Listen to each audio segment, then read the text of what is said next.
This is Wall Street Week. I'm David Weston, bringing you stories of capitalism.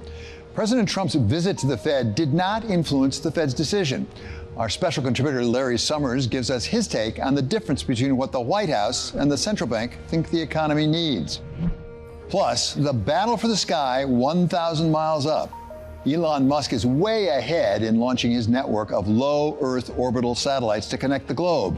Can anyone catch him? And looking to markets to help address climate change. Tom Montag of Rubicon Carbon explains his big deal with Microsoft and his high hopes for voluntary carbon markets. But we start with the question on everyone's mind on Wall Street this week. Just how bad might these tariffs turn out to be on the August 1st deadline? John D'Addario is CEO of the music company founded by his grandfather that bears his name. We're dealing with it right now in a big way. For example, last year we estimate that the total amount on tariffs that we paid for both raw materials and finished goods that were imported in the U.S. To the tune of roughly about $700,000. Based on the incremental tariffs that we're dealing with this year, that's going to triple. It's going to be close to $2.2 million is what we're estimating by the end of the year we'll be paying in incremental tariffs. So that's a big threat to us. D'Addario is the largest company in the world specializing in the design, manufacture, and distribution of accessories for musical instruments. Everything from strings for guitars and violins, to drumsticks and drum heads and snare wires for drums, to reeds and mouthpieces for woodwinds. In this factory, we're producing 750,000 strings per day on average. We use a wide range of materials, both for the core or the foundation of the string, as well as wrap wires, which include nickel-plated steel, phosphor bronze, titanium, silver, and in some cases gold. The company traces its origins to 17th century Italy, moving to the United States at the start of the 20th century. In 1905, there was an earthquake in the town of Sale, and my great-grandfather, Charles D'Addario, emigrated to the U.S. at that time. And what he did is he imported strings from his family and sent money home to help them rebuild their homes, literally. And then when World War II came about, because of all the trade embargoes, he forced his hand to start making strings himself in his basement in Astoria, Queens. And my family's been making strings in the U.S. ever since. So how big is your company in terms of employees? In terms of employees, it's 1,100 globally, majority of which are here in Farmingdale, New York, or roughly about 800 of those 1,100 are based here in New York. And as far as revenue is concerned, we are roughly about $240 million annually. So tell us about the inputs, first of all, as you manufacture strings, drumsticks, drum heads, reeds. Where do you get the materials? It comes from a wide variety of locations. So starting with the reed business, we literally import the raw material from our own plantations, which are based in the south of France and in Argentina. So what we do is we harvest cane from our own fields in those countries, and we process them down into what we call splits, and then we ship those splits to here into New York, where we process them into finished reeds. And then, when you look at the string business, we actually manufacture the majority of our own raw materials. We source steel rod from a variety of U.S. sources, and then we draw them down to fine sizes that we subsequently use to make strings. And then, of course, there's a very small percentage of our business. In fact, about 5% of our business represents finished goods that we source from overseas. 95% is what we make is in the States. But what we do source, of course, is predominantly from China, and it ranges from a variety of accessories like tuners and capos and instrument cables. And so that's, again, a small part of our business, but a very important part of our business. That's on the input side. What about the outputs? How much of your product do you sell in the United States? How much overseas? So roughly 50-50 U.S. and international. And what we do internationally is we actually distribute our products in over 130 countries around the world. And many of those markets, we actually have our own distribution company established where we have sales, marketing people on the ground, and we have our own logistics operations. So, in fact, our own distribution companies internationally control about 50% of our international business in totality. Given D'Addario's dependence on imports and exports, it's no surprise that dealing with new tariffs can have a profound effect on its business. But John D'Addario and his colleagues are figuring out ways to cope with the changes. Fortunately, though, we've done some hard work on onshoring a lot of products that we previously sourced overseas. So, for example, just before the pandemic, we started our own injection molding factory here in New York. And ever since, we've been gradually bringing products back from China to the States. So we did that before COVID. During COVID, because of all the supply chain disruptions, it actually forced us to accelerate the onshoring of things, and that's continued until now. So it's this onshoring initiative that we've embarked on has really served us well, both through COVID as well as now through the trade war. Certainly, we're still running up against tariffs on products and raw materials that we still source, but definitely to a lesser extent. One of the goals stated by the Trump administration of tariffs is to increase more onshoring, as it's called, really production here in the United States. What percentage of that tripling that you talked about in your costs do you think you can take care of by onshoring? I definitely think there's more opportunities to onshore additional products and additional parts. I think we could pretty much cut that tariff bill in half if we put our minds to it. The thing is, though, most companies don't think that's possible. And what we've done is we've taken a hard look at the total cost of ownership of actually being in control of the manufacturing here. And at the end of the day, it really makes a lot more sense for us to do it here in terms of control and in terms of quality and of course, cost containment. That reminds me of what happened, I think, during the pandemic, when U.S. companies had to redo their supply chains, and in some ways may have come out stronger. Do you think you may come out stronger because of the tariff pressures? I totally think so. I mean, we looked at COVID not as a threat, but as an opportunity as a company.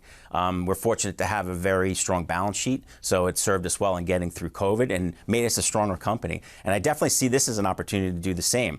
And as I mentioned before, it's motivating us even more to onshore things that we can control and, of course, then mitigate tariffs as a result. Are you feeling margin pressure? Are you able to raise prices? How do you accommodate that? It really depends because we go to market with such a wide variety of products. So in some cases, we could get away with a price increase to mitigate the impact of tariffs. In other cases, it's just too competitive for us to do that. So we sacrifice margin to retain our market share in those examples. We've been talking about the effect of tariffs on inputs. What about exports? Because you do export, as you say, about 50% of your product. How might the trade disruptions actually affect your ability to export? Well, China is really a great example. 10 years ago, we started our own distribution company in Shanghai. The original objective of that distribution company was to help us mitigate counterfeiting of our strings. So we have a team of about a dozen people on the ground there that keep their eyes and ears open for counterfeits that are in market and really do a great job of controlling that.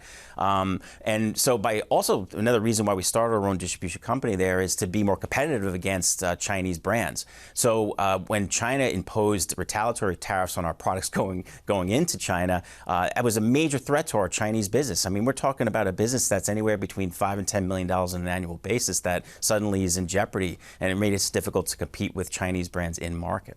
You have a successful business by all descriptions. It's not the biggest business in the United States. There are big publicly traded companies. How do you think your ability to respond to tariffs are different from some of the big publicly traded companies? Maybe better, maybe worse? Well, as a family business, one of the great things about it is we can be very nimble. We're not interested in the short-term, financial benefit. Our goal as a family is to have a sustainable, successful business for many generations. So having that mindset allows us to stay flexible, and we can pivot when we need to when the market conditions change. D'Addario is just one example of a global company coming to terms with the Trump administration's new approach to trade. Companies are trying to cope with the impact of the trade war. Maxime Darmé is a senior economist at Allianz Trade, which recently surveyed 4,500 companies across China, the EU, the UK, and the US about how they are adapting to tariff uncertainty. US firms are absorbing the cost into their margins. So we're not really seeing the impact on inflation. That being said, I think it's going to take very soon before we start to see some impact on US inflation.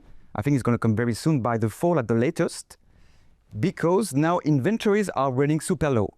So, at some point, I think US retailers, US wholesalers, they are going to start to pass on the cost of the tariffs onto the consumers. All the more so, but now we have, tariffs are pretty much being settled with the EU, with Japan, perhaps soon with Korea. So now businesses start to know more or less what is going to be the set tariffs, 15% for the EU, 15% for Japan, 10% for the UK. So now companies have more visibility. So they will start to really pass on slowly into the prices, the tariffs. So as firms look to adjust their supply chains, is one of the alternatives actually manufacturing onshore in the United States, which was, after all, President Trump's goal? It is, yeah. Well, it's really hard to say at this point whether this goal will succeed, right? It will take many years. What I can say is, businesses tend to make the decisions, their investment decisions over a long time horizon. So who knows it's going to be after President Trump? Maybe all these tariffs are going to be removed, or some of these tariffs will be removed by the next president or the next administration. So I'm quite skeptical, that, a full-blown reshoring will happen into the United States. That being said, potentially, I think we could see a couple of sectors starting to reshore a little bit. So we could see some success happening in the next couple of years. As companies reroute their supply chains, particularly when it comes from China through a third country in the United States, does that mean some countries are benefiting actually from the tariffs because they're getting more business? China is going to remain central stage to the supply chains, to the manufacturing supply chains. But other countries in Southeast Asia, perhaps a little bit in Europe as well, and North Africa as well, could benefit, could really gain a little bit of value added, if it makes sense. Coming up, the Fed is watching for the effects of President Trump's policies. Our special contributor Larry Summers tells us what the central bank's decision means for the economy. This is a story about pressure. This week, the Fed held its July meeting just a week after President Trump visited Chair Jay Powell at his office to tell him what he thinks the central bank should do. Too late. I call him Too Late Powell because he's always too late. Am I allowed to appoint myself at the Fed? I do a much better job than these people. Well, I'd love him to lower interest rates. But other than that, what can I tell you? But the president's visit did not persuade Fed Chair Powell to lower rates, at least not yet. Today, the Federal Open Market Committee decided to leave our policy interest rate unchanged. We have made no decisions about September. We don't do that in advance.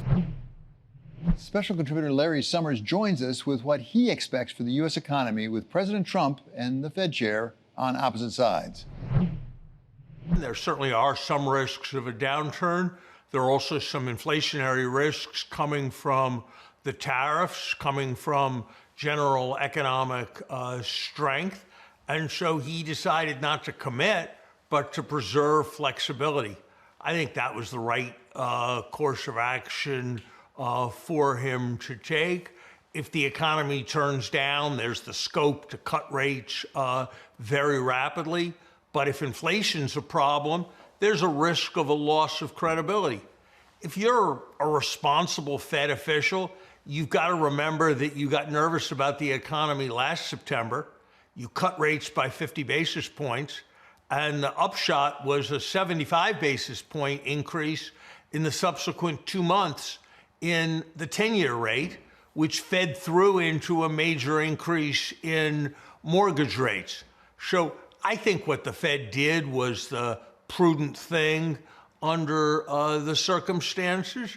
It wouldn't surprise me greatly if it turned out that the economy had slowed and we wish we had cut rates now, but if that error's been made, it's an easily correctable error, whereas if you made the opposite error and sacrificed credibility by moving excessively, that would be a much more damaging and difficult to reverse error. I think the other thing that needs to be said here is you can argue both sides, as I just did, about whether we should have a quarter-point rate cut in July, whether we should have 2 rate cuts this year or 3 rate cuts this year. I don't know of any economist who sees merit in the president's idea that rates should be cut to the 1% range.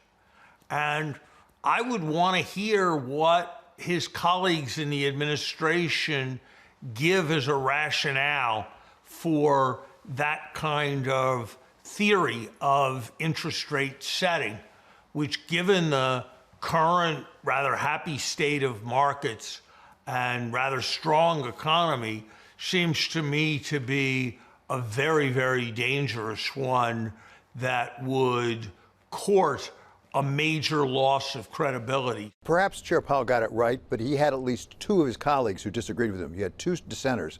For the first time since 1993, it's been a long time since we had two dissenters. And they weren't asking for a 300 basis point rate cut, maybe the 25 basis point cut. But what do you think that they're seeing we're not? I don't think it's a complete coincidence that who they were appointed by and in what context.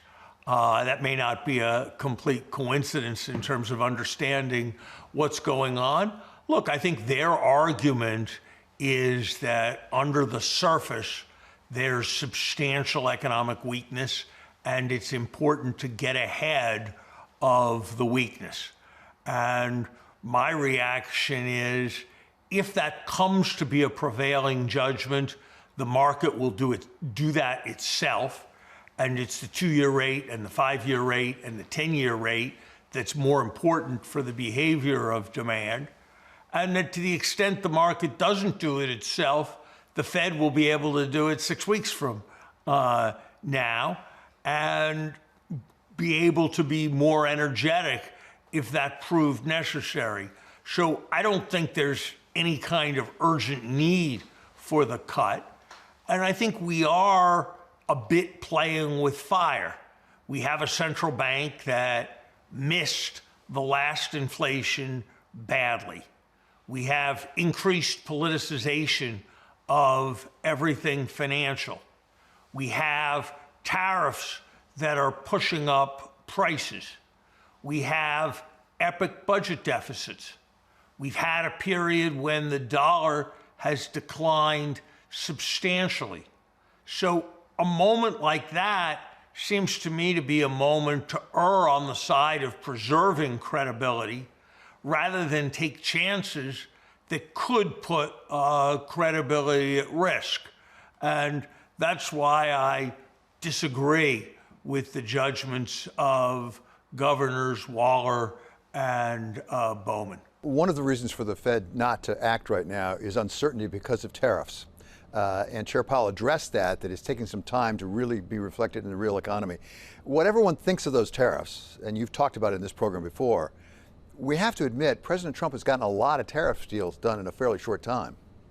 Yeah, but the difficulty, David, from my perspective, is that they're mostly self-inflicted wounds.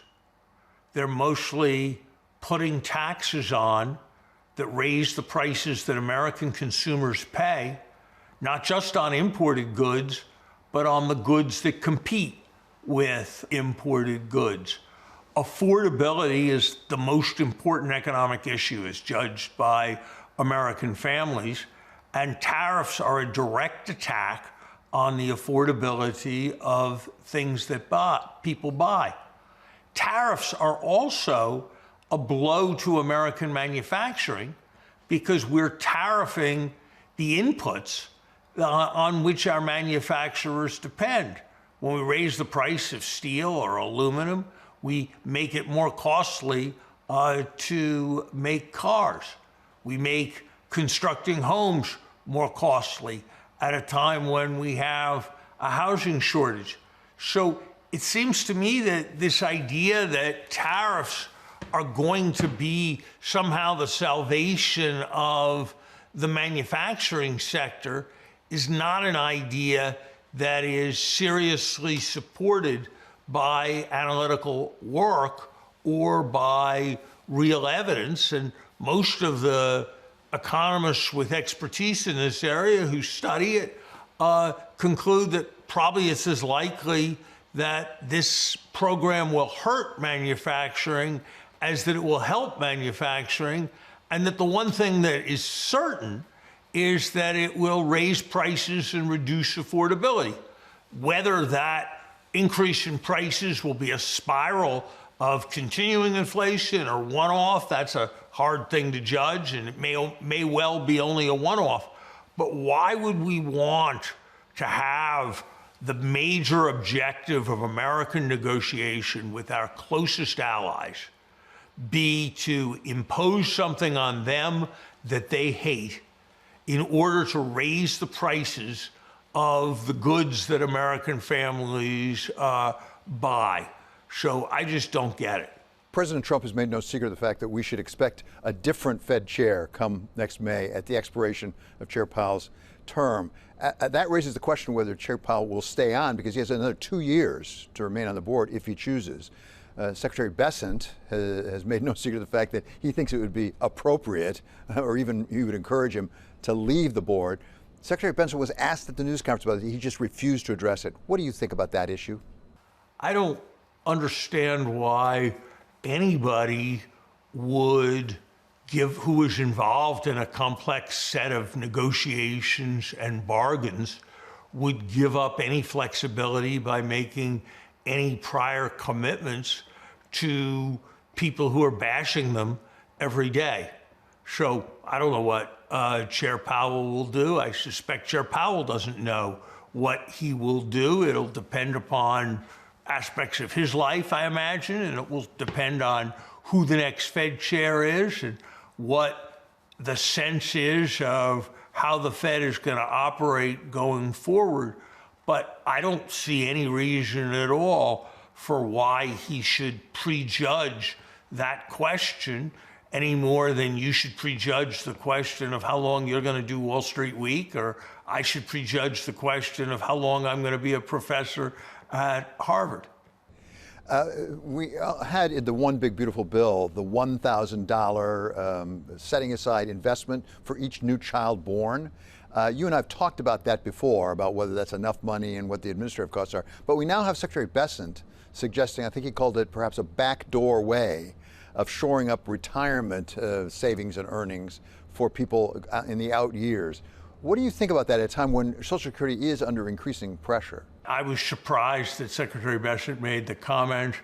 I was not surprised that, having made the comment, he has been backing off it since then by trying to suggest that it all goes together. But I think he got the thinking right the first time. There's a philosophy of individualism that believes in just making people take responsibility for their own security and rejects the idea of public cooperation for old age insurance. And that's something that Republicans have always flirted with. And I think you're seeing another example of that. I am very nervous about this program.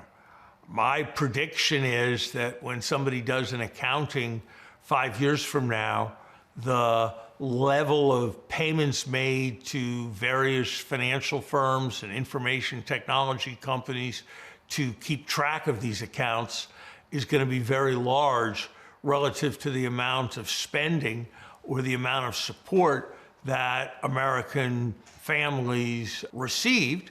And that's always been the Achilles heel of Social Security privatization. Coming up, the latest space race. This time it's covering the globe, and Elon Musk is way out in front. That's next on Wall Street Week. This is a story about a space race, not the one to be first to put a man on the moon nearly 50 years ago. It's one small step for man, one giant leap for mankind. Not even the one Elon Musk is running now to put humans on Mars in the next few years. Just over 2 years, we'll be sending our first uncrewed starships to Mars. Then we'll send humans 2 years after that. This is a space race much closer to Earth, one just a few hundred miles over our heads. It's being run in the world of low Earth orbit, or LEO. And what's at stake is potentially connecting everyone on the planet, including hard-to-reach bits. And liftoff. Go SpaceX, go Starlink. The stack of 60 Starlink satellites have successfully deployed from second stage. This is just providing connectivity again in places where you don't get it through other means. It's a much better solution than trying to bring fiber to really, really remote locations. It's exciting. You never know what the next big thing is. The battle for LEO satellite supremacy is on, for private companies and governments. Goldman Sachs values the market at $15 billion, but expects it to grow to $108 billion by 2035. And though it may be a competition, right now it looks like a race between several tortoises and one hare way out in front. That hare is named Starlink, and it's owned by Elon Musk's SpaceX. It's 7,600 satellites today. They're expecting to get to as many as 48,000 satellites. Craig Moffett is the co-founder and senior analyst at MoffettNathanson. He says Musk is so far ahead, it might be difficult for anyone to close the gap. Starlink is probably the biggest part of SpaceX at the moment, and a part that investors seem to value the most highly. But it is integrally tied to the rest of the SpaceX business, which is the rockets and launches and all that sort of thing. The Starlink business itself, providing internet access primarily to rural areas, and again, obviously not just the United States, but globally, is enormously benefited by the fact that it's connected to a satellite launch business. Making one of these satellites costs $250,000 to $500,000. Launching them adds another $250,000 to $500,000 of cost to each individual satellite. If the goal is connecting the world, why are LEO satellites the best way to get there? We traveled to MIT's Aeronautics and Astronautics Department to find out from Professor Kerri Cahoy, whose specialty is satellite engineering and communications. Most people refer to low Earth orbit as orbits that are closer to Earth.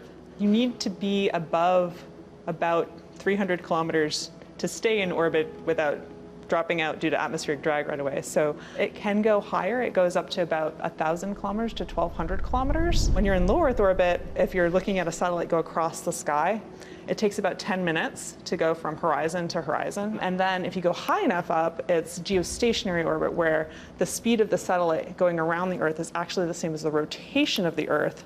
And so they're always overhead in the same spot, which has a lot of advantages for communications, because you never have to worry about where they are. They're always right where you left them, above you. They're much farther away than low Earth orbit.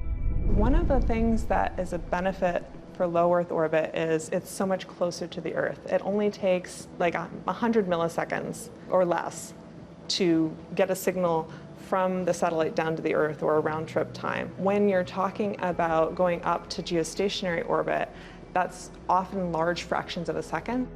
It's not just the size and proximity to Earth that makes LEO special. It's also the cost. A single GEO satellite can be up to 1,000 times more expensive than a LEO satellite to manufacture.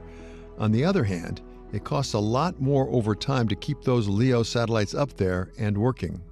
In low Earth orbit, unless you have a lot of propulsion on board and ways to keep yourself fighting atmospheric drag. So low Earth orbit is above the atmosphere, but there's just enough that it starts to slow you down and decrease your orbit energy and pull you in until you re-enter and burn up, unless they're higher and have bigger fuel tanks on board and more propellant to keep them up for longer. You know, the heavier you make them, the more it costs to launch them. And lift off. You have to be launching as many as 25% of your satellites every year just to maintain the replacement cost of the constellation. So you're talking about launching 12,000 satellites a year just to keep the existing constellation operating. Those kinds of costs are staggering. Starlink has what looks like an overwhelming lead in LEO satellites, but it's not the only horse in the race. Jeff Bezos' Project Kuiper is trying at least to get on the track, though it's had to deal with manufacturing issues and launch delays earlier this year, currently leaving its constellation with fewer than 80 satellites in orbit, compared with Musk's 7,600 plus. When you see someone like Amazon's Project Kuiper planning a second US-centered started constellation that will occupy very much the same competitive niche as Starlink, it's really hard to see why that makes any sense and why there are any returns available to Amazon. A Starlink competitor that's much further along than Kuiper comes from Europe. OneWeb launched its first operational LEO satellite the same year as Starlink. European satellite operator Eutelsat acquired OneWeb in 2023 and currently operates its own constellation of about 640 satellites. And OneWeb is pursuing a strategy that goes beyond LEO satellites alone. We are the only satellite that has both the GEO and the LEO, and in fact quite a number of them, because we have 35 in GEO and over 600 in LEO. Jean-Hubert Lenat is the Chief Strategy and Resources Officer at Eutelsat. And it's not just the combination of GEO and LEO satellites that he thinks sets his company on a different path from Starlink. It's also the market they serve. Starlink does address the consumer market, meaning that they do need much more capacity to actually serve all those customers. We are providing very basic but important connectivity to businesses, to government. What is very important to understand is we are not in the consumer market. We have right now just north of 5 billion in total globally of connectivity in B2B. And this is going to grow at least 3 times between now and basically 2033, where it should be close to 15 billion by that time. But more importantly, the LEO connectivity is really what is going to drive this market. So the LEO connectivity right now in B2B is only around 2 billion as we speak this year, expected to be there. Whereas we do expect it will be north of 10 billion, probably 11 or 12 billion by the same year of 2033, meaning that it will just be multiplied 5-fold for that period. OneWeb, a subsidiary of Eutelsat, manages its constellation out of its London office. I lead a team that has one main objective, which is uptime. So guaranteeing that our customers are actually always able to connect to the service that we provide wherever they are. And the role of the team here is actually to guarantee that the system works at the top performance and it delivers the high speed and the low latency that the constellation is supposed to provide. OneWeb also differs from Starlink in the way it gets its satellites into orbit.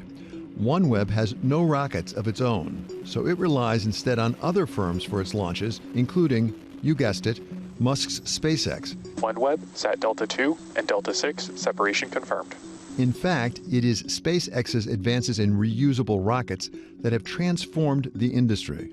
Launch costs used to be very high, and it used to be very difficult to get things into orbit. So the reduction in cost of launch, partly driven by the reusable launch vehicles that SpaceX has developed with, for example, Falcon 9. Both SpaceX and OneWeb have close relations with governments. SpaceX through U.S. government contracts, and OneWeb through partial government ownership. In mid-June, the UK government announced plans to invest 163 million euros in Eutelsat, joining France and other investors in a major funding round, bringing the total raise to 1.5 billion euros or $1.8 billion.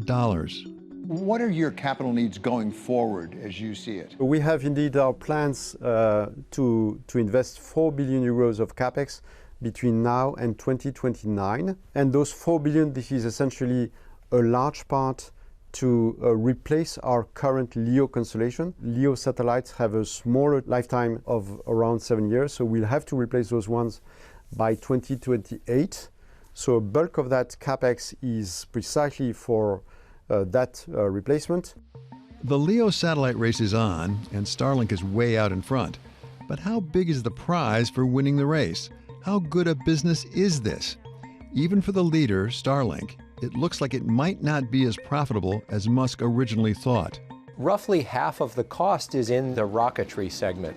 The original concept was that they would have a big leg up because they could put these satellites into the payloads of rockets that were going up for other customers, whether it's NASA or other governments.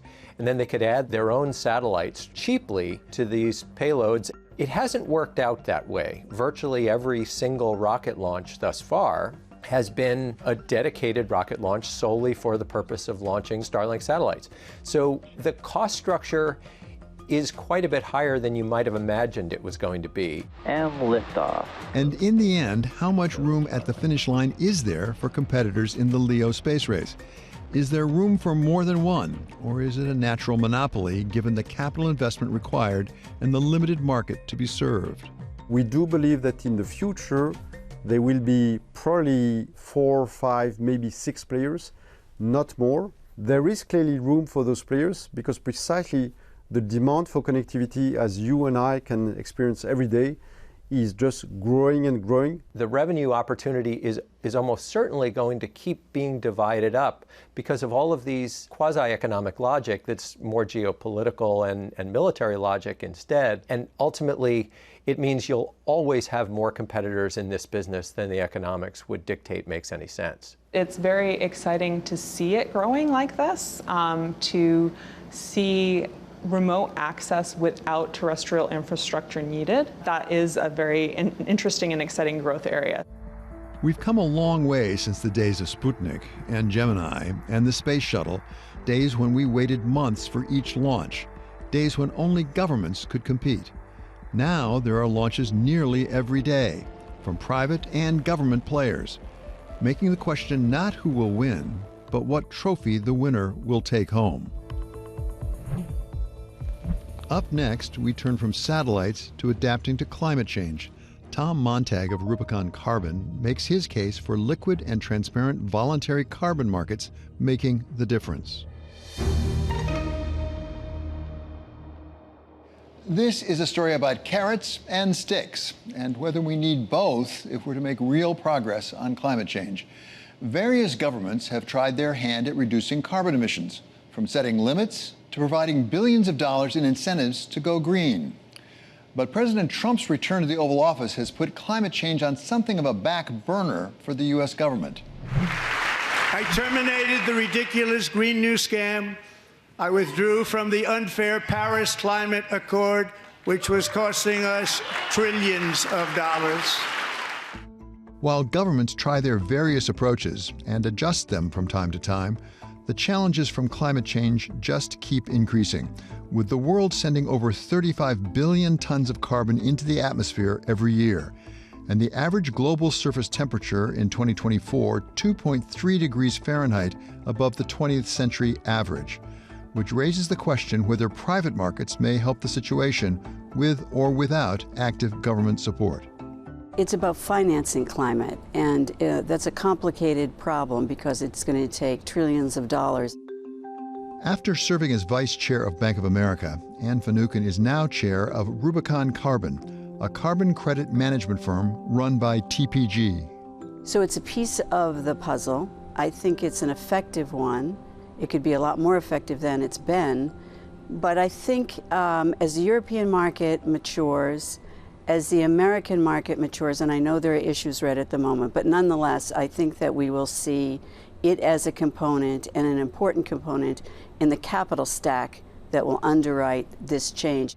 Lambert Schneider has studied carbon credit markets at the UCO Institute in Freiburg, Germany, and is co-author of an OECD paper on the interplay between voluntary and compliance carbon markets. Carbon credits is an instrument where someone, a private entity or public entity, can invest in mitigation projects in climate and then claim the emission reductions. Like a practical example would be if a company invests in an afforestation project somewhere, the trees grow, they absorb CO2, and then for each ton of CO2 that is absorbed, a ton of carbon credit is being issued. And then these carbon credits can, for example, be used to achieve voluntary climate goals. Prominent examples is avoiding deforestation. And then there are projects which burn greenhouse gases, waste greenhouse gases. There are projects which use renewable energies. And there are also projects who suck CO2 out of the atmosphere, like, for example, direct air capture and carbon sequestration in geological reservoirs. So you take CO2 out of the atmosphere and then you store it underground.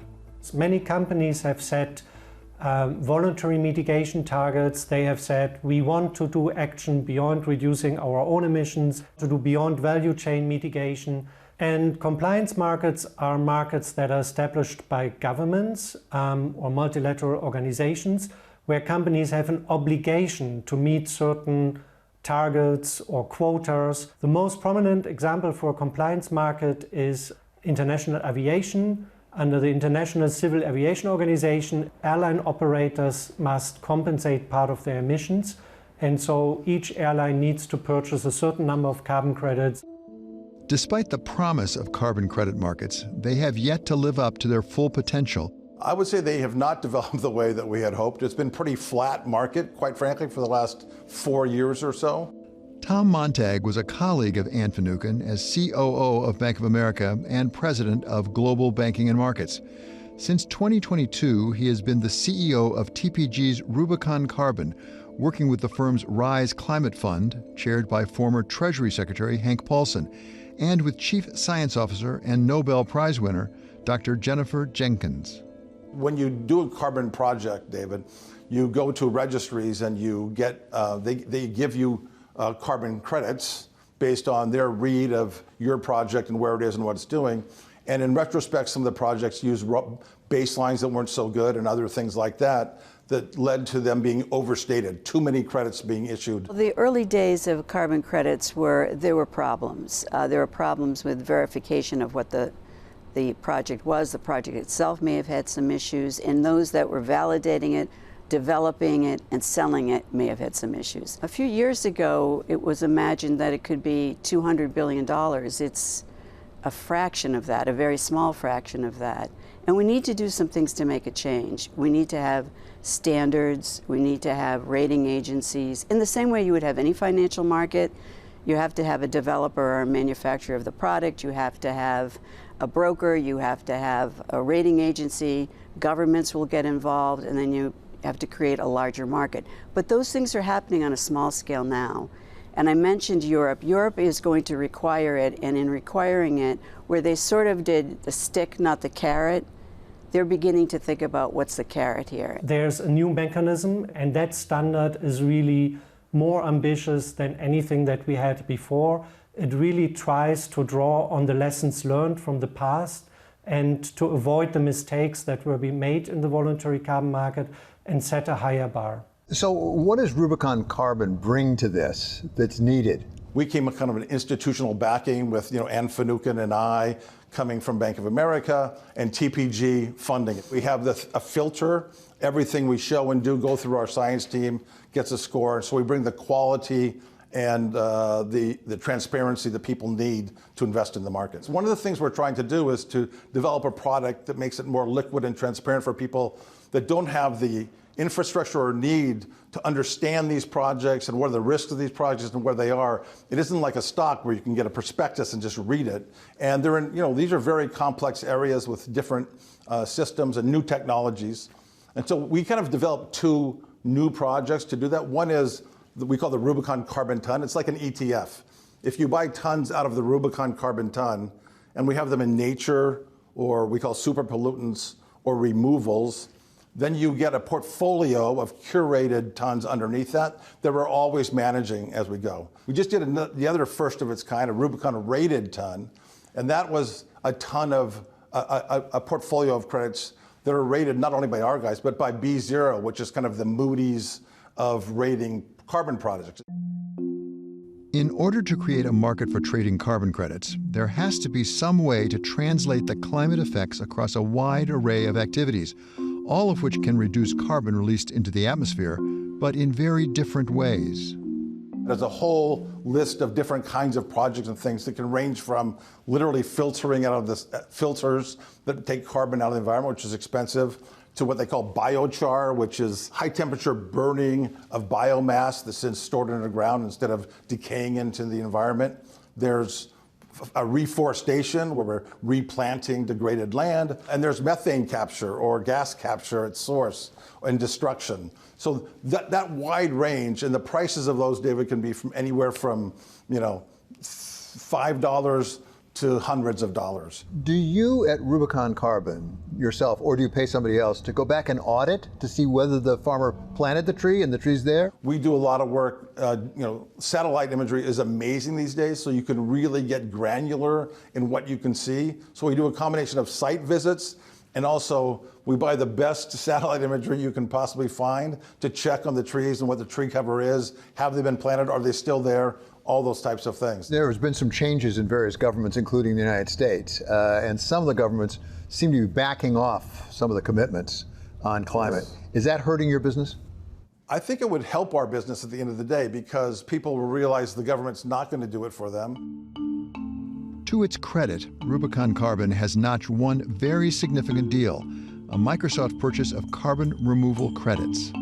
A big deal like Microsoft really matters because, first of all, it's huge. It's 18 million tons and 500 square miles of carbon sequestration and reduction. And it's called an offtake deal where they're buying it over a series of years. I also think that there is an appreciation that, particularly with technology companies, but not just technology companies, we need more energy and we need all energy.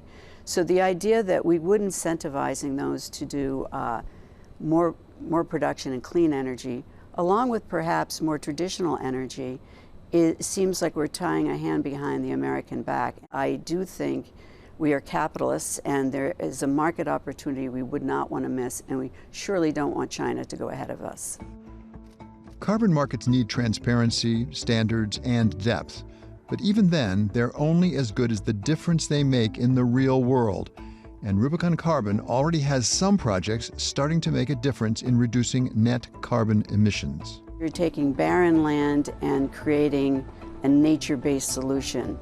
So imagine something that has gone to waste that is now productive again. Or direct air capture is the idea of that you're capturing the carbon emissions. So either of those are certainly accretive. I think that you're going to see work on farmland where they will work with farmers in the years to come, particularly in Europe, of generating carbon credits by farming a little bit differently, more in a regenerative way, and measuring the soil and how the better use of soil, the better use of less water is going to be accretive. But we have a project called Spec Boom that we're working on. It's in South Africa. It's the reforestation of an area. Spec Boom is actually a plant. We, along with a couple of other funders, are putting capital in so that they can build and grow this.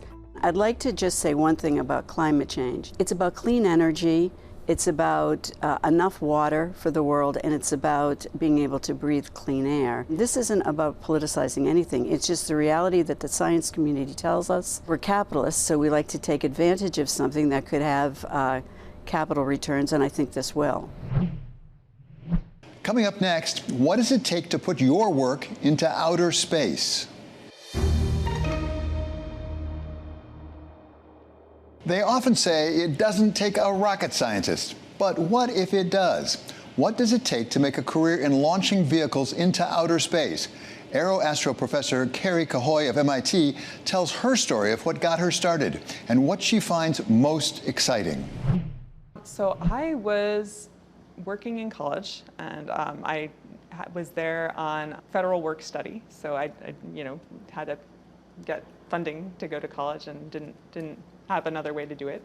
And so I'd been working in the libraries, and I saw this advertisement for somebody needed an undergraduate researcher to help with a Mars rover program. And that turned out to be Professor Steve Squires at Cornell, who ended up launching the Mars rovers. So I started interning with him and was working on Mars rovers with Steve Squires for a while. And then I was in electrical engineering and got into satellites, went to grad school in that. So that's kind of how I got involved.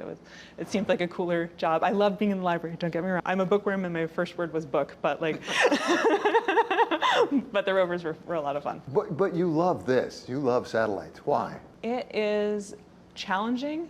It is one of the most mentally challenging, toughest fields I've ever been in, because when it breaks, it is gone. And it is really hard to obtain funding, get funding to do it, get the hardware built, have it working, get it to the rocket, have it to survive the rocket launch, get up to orbit, and then you're able to do things and get perspectives that really there's no other way to do it. And you're also able to answer science questions, like for astronomers and astrophysicists or people who are doing remote sensing on Earth, that you can't get that data any other way. So that part's really rewarding. Watching a rocket launch is worth a good 5 years of working your butt off, I would say. Like if I had to give the trade, like just having a rocket launch, feeling the blast and watching, knowing that, you know, your spacecraft is on there and then you have to run back and make sure it works, but like that it's on there and it's going up is like one of the coolest feelings ever. So there's a lot of joy and pride and skill building and challenge in the field. So that's one of the reasons why I love it. As you do your work here at MIT, can you see what the next big thing is likely to be? It's exciting. You never know what the next big thing is, but some of the things that I think are exciting are the ability of satellites to communicate directly to cell phones. Now, I know Iridium and the Iridium phones have been a thing for a while, but connecting directly to existing consumer electronics without modification, your iPhone, is happening. And so they're essentially showing, there are multiple companies now who are starting to show that you can actually take the technology that are normal cell towers on the ground and put them in low Earth orbit and they will work with your phone. And so we have some search and rescue signals and partnerships between companies like Apple Global Star, and there are a few other companies that are working in this space to do direct to cell phone. I think that's going to be really interesting as time evolves, especially as we have more autonomous vehicles and people are, you know, needing entertainment and data in different places because they have more time to use it. I think also on orbit, getting to the point where we have more compute on orbit. Right now, satellites mostly are run by not very sophisticated computers. They're getting better, and they're starting to use more commercial technology, more of the NVIDIA chips and AMD chips on orbit. But when we're developing, it's really hard to only just take pictures and then send them all down to the ground. So you have a lot of data that, in the normal mode of operations, you take a lot of data and you communicate it by radio, usually because of weather, all down to the ground, and then you process it on the ground. And then you tell your satellites what to do next. So there's a cycle of getting data down to the ground, and it's hard to get data down to the ground. Getting frequency licenses is difficult, it's expensive, requires a lot of management, requires a lot of power on board. So putting computers on board that can survive on board and running now some of the new AI models, so you can take the picture on board, you have a model that can decide whether or not what you wanted in the picture is in the picture. If it's in the picture, it prioritizes it. If it's not in the picture, it throws it out. If it's a cloudy picture, it throws it out and saves only the things you really wanted and then sends it back down. Also getting the satellites to communicate between each other so that they can tell each other, hey, I finished this task. Here's the next on the task list, passed back to you, kind of like playing tag, instead of waiting for that satellite to tell the ground and the ground to tell everybody what the new plan is. So being able to replan, retask, and to be able to make decisions about what is good and bad data dynamically will be new and exciting. One of the things Professor Cahoy and her team of grad students are working on is a sort of robot that can be launched into orbit and then assemble satellites in space to avoid the rough and tumble of the launch itself. All right, so this is a project that's called Orbital Locker. One of the challenges about space is that you have to get everything to orbit, and to get to orbit it has to go on a rocket. And rockets are very vibrating, dynamic, loud. They shake everything a lot. So during the launch? During the launch, yeah. It's for those first couple, it's only a couple minutes, but they're very important minutes. And so everything we do about satellites, we pack them in tight, we glue everything down, everything's tied down, latched down, you know, locked in so that nothing breaks, most of the time, when it's going up in the rocket. And then when we get to orbit, the fairing opens, we get to orbit, the satellite's deployed, it's in orbit, the solar panels will unfurl, but you basically have the thing you built on the ground. What we were thinking is, wouldn't it be great if you could put a platform in orbit that was packed with things that don't break when they're on a rocket, so very simple components that you can just stow away. And you had these kind of robust robots that can unpack it themselves, but then they can build whatever they want. Once they get up on orbit, there's no shaking. Once you're on orbit, it's very quiet. So it's a kit. Yeah, it's like a kit. It's a kit where the only thing that has to survive the rocket launch are these XYZ, so 3-axis robots that move around and an arm that snaps everything together. And as long as these elements are robust enough to not get destroyed or damaged in the launch, you can go up to orbit and build something as big as you want. But you have to program in advance what the robot has to assemble in what order and things, right? Yes, so there's a lot of algorithm work and software work and that, but the nice part about this is the platform on orbit you can still talk to. You can reprogram things on orbit. You can give it different directions if you want to. You just need to make sure you kind of know what's in your warehouse. So it's kind of like almost a warehouse of hardware that you could use on orbit to assemble things and deploy them and make them as big and as complicated as you want without having to fit in the couple of meters. I think if we get Starship up to 6 meters of space that you have in a rocket, you could go well beyond that and not have to pre-plan everything to unfurl and deploy. You could just build it the way you wanted it, as big as you wanted, once you get up there. Is this a prototype? Has this actually been used? This is a prototype. So this has been used. So this recently in May, it was on a zero gravity launch. So the graduate students, James and Lila, who are working on it, took it on one of those planes that do the parabolic flights. And so you have microgravity for a few seconds, 30 seconds at a time. And so they had the robot working there, and they actually learned a lot about cord management. So wires don't behave. They don't lay down like this when they're in gravity, like they're kind of held down, but when they're on orbit, they move around a lot more. And so we had to update our wire management systems. And then we'd like to get this to be a prototype on orbit on the space station, so it could be inside the station and we could start to demonstrate it, or on a free flyer on its own satellite later. So that's kind of what we're hoping. That does it for us here at Wall Street Week. I'm David Weston. See you next week for more stories of capitalism.